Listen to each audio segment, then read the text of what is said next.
It's another edition of Time About the Movies, and today we're taking a look at the films of October 19th, 2001. We got 5 movies to look at today, so let's go ahead and jump on into it. We have a lot to get to.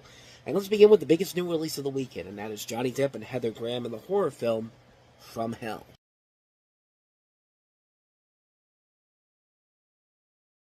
So after 5 ritualistic murders are committed in 1888 London, Inspector Abilene, played by Johnny Depp, is brought in to investigate the Jack the Ripper murders. Along with a string of mutilated prostitutes, he uncovers a conspiracy involving the government. So this is based off the graphic novel of the same name by Alan Moore, and of course this is based on the Jack the Ripper murders. You have Heather Graham as Mary Kelly, a prostitute that's targeted by the Ripper. You also have Ian Holm, Robbie Coltrane, Ian Richardson, and Jason Fleming in the cast as well. And this is also directed by the Hughes brothers, who gave us Menace to Society and Dead Presidents, and I would say this is definitely up there with some of their higher movies overall. It's an overall very good film. It has a nice visual style to it. The horror aspects, I think, are very good. You can see the production value going into full swing here. My only real complaint about the movie is the script overall. I mean, the script overall, once you get a good glimpse of the characters and you get where they're going, you can kind of figure out which direction this is going to go.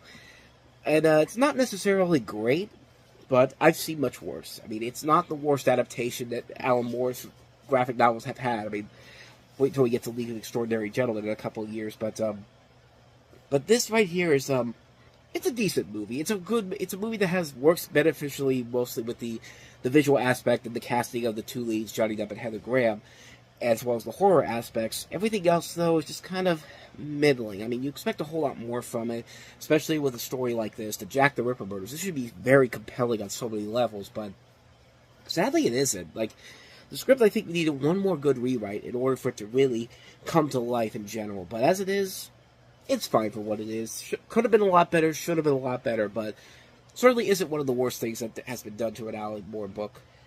I mean, I guess that's the best thing I can say about that one, but that is From Hell. So let's go ahead and move on to our next movie, which is Drew Barrymore in Riding in Cars with Boys.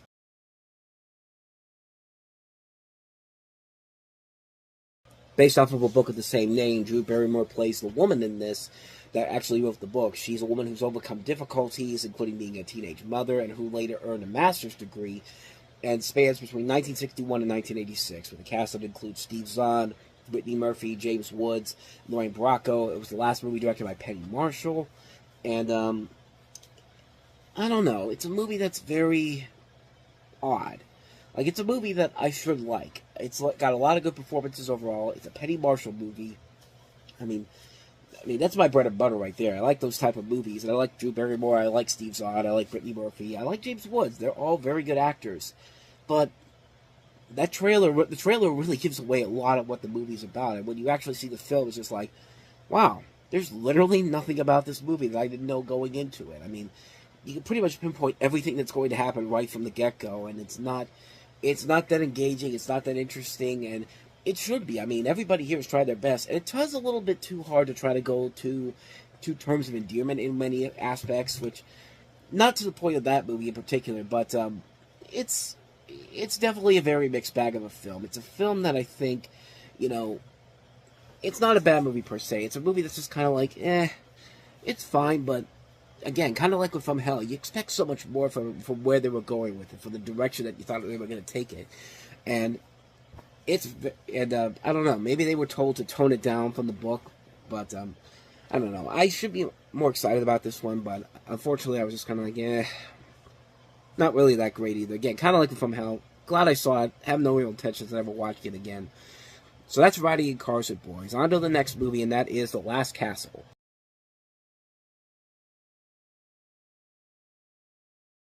So The Last Castle stars Robert Redford, James Gandolfini, Mark Ruffalo, and Delroy Lindo, and portrays a struggle between inmates and the warden of a military prison based on the United States disciplinary barracks at Fort Leavenworth. A highly decorated U.S. Army Lieutenant General, court-martialed and sentenced for insubordination, challenges the prison commandment. A colonel.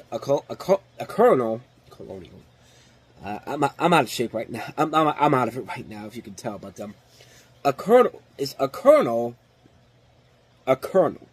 Toyboat, over his treatment of the prisoners. After mobilizing the inmates, the former general leads an uprising aiming to seize control of the prison. So basically, the concept of the movie overall is that the inmates have to take over the penitentiary. I mean, the inmates are running the prison, is the quote I'm trying to say here. I've been sick the last couple of days, so that's why I've been kind of like, coming out of it, pausing more, trying to get my thoughts straight here. But I'm going to keep going. I'm going to power through this one. Okay, so, anyway, this movie.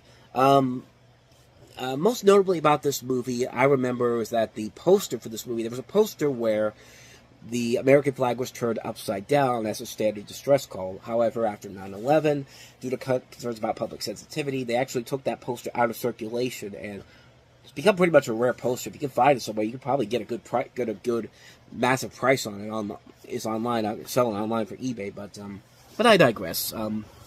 It's directed by Rod Laurie, who the last movie he directed was The Contender, which was not a bad movie, but certainly not a great movie either. It felt like a film was just kind of like, eh. I mean, it wasn't bad, but it wasn't great either. And unfortunately, that's kind of what I have to say about this particular movie right here. It's just kind of like, there's probably a very good story in this movie, but despite the good actors that are involved in it, I don't think it's enough to really carry the film overall. I think it's a movie that's trying a little too hard to be kind of like the World War II equivalent to something like, the Shawshank Redemption or something like that. It felt like kind of that type of a story, and I think the performances overall are good. Robert Redford's really good, so is James Gandolfini, but kind of like with some of the other movies we talked about this week, the script overall is really the weakest link in the movie. It's not that it's bad, it's just kind of generic. And for a story like this, I feel like there could be so much more done with this, with a better story. If they had one more good rewrite, maybe they could have saved this movie overall. But like I said, it's not a bad movie. It's just one that's just kind of like, eh. It definitely could have been benefited from having another rewrite of the script in general to make it stand out more. But as it is, it's just fine for what it is. It's just kind of like, not the best, but not the worst either. So that's The Last Castle. So let's go ahead and move on to probably the best movie overall this week, and that is Richard Linklater's Waking Life.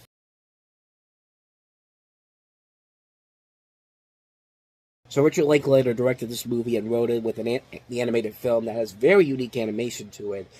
Explores a wide range of philosophical issues, including the nature of reality, dreams, and lucid dreams, consciousness, the meaning of life, free will, and existentialism. It centers around a young man who wanders through a succession of dreamlike realities where he encounters a series of people who engage in insightful philosophical discussions. And the film is basically rotoscoped, a technique that Richard Linklater would use for several other films down the road, including A Scanner Darkly, which I think he perfected it there, and Apollo 10.5, which I've yet to see yet, although I hear a lot of good things about that particular movie. It just came out recently. And that is the overall one particular thing about this movie that I'll say that's against it. The animation is good, but movies like A Scanner Darkly and Apollo 10.5, I think, perfected that much better. And yeah, this animation definitely pales in comparison to those two movies. I think the other two movies do it better, but for the time, it worked. And the writing overall is very good. It's Richard Linklater doing what Richard Linklater does best. A good cast overall, including people like Adam Goldberg, Ethan Hawke, Julie Delpy, reprising their roles from Before Sunrise. Just a good cast overall here. And really, like I said, it's mostly just Richard Linklater doing what Richard Linklater does well. And the animation, the rotoscope animation looks very good, but like I said, done way better with A Scanner Darkly and Apollo 10.5. But for this particular film, very stylized, very unique, very well done story-wise. It's easily the best movie that we have this week, because our last movie that we have here is Dancing at the Blue Iguana.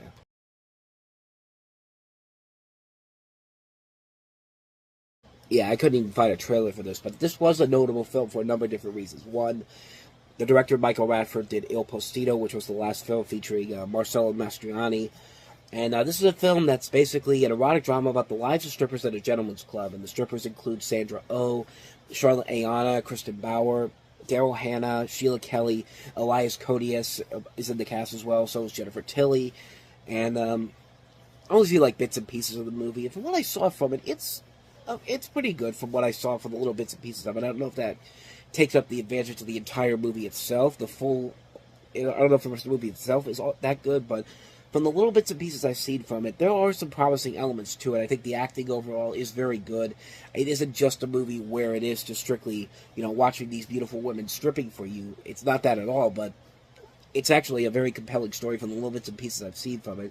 I kind of still need to see the whole movie in full to really get a full glimpse at it, but From the little bits I saw from it, I thought there was a lot of good stuff to it, but I don't know if it's going to stick with the rest of the movie once I actually see the rest of it. But like I said, it's a good movie. It's a good movie from the little bits and pieces that I've seen from it. So gotta check out the rest of it at some point. But well, that's why I thought it was all right. So yeah, like I said, I've been dealing with a little bit of a cold the last couple of days. So that's why my voice is very different than usual. I'm getting better though, but I thought I could get through this episode with no problems. But there was a lot of like bits where I had to pause it because I was about to sneeze or about to cough. But I'm good. I'm good. I'm gonna try to keep powering through these episodes until I just get to a point where I can't do it until I'm completely healthy. So apologies for that, but I'm gonna power through these. But with that said, that's gonna wrap this week's episode up. The next time we meet, we'll take a look at the movies that wrapped up October 2001, including K-Pax, the horror film 13 Ghosts, Snoop Dogg and Bones, two of the members of NSYNC and On the Line, and Jake Gyllenhaal and Donnie Darko. So 5 movies we'll look at next time, and hopefully that will be tomorrow, but if not, you'll understand why, because I've been sick the last couple of days. But thank you so much for watching. If you were able to get through this and enjoy it, and you want to see more like this, I advise you to hit the like and subscribe button, and check out the previous episode, check out the playlist on the next page, and I'll see you guys next time for the next episode. So until the next time I see you, thanks for watching. I'll see you next time. Take care.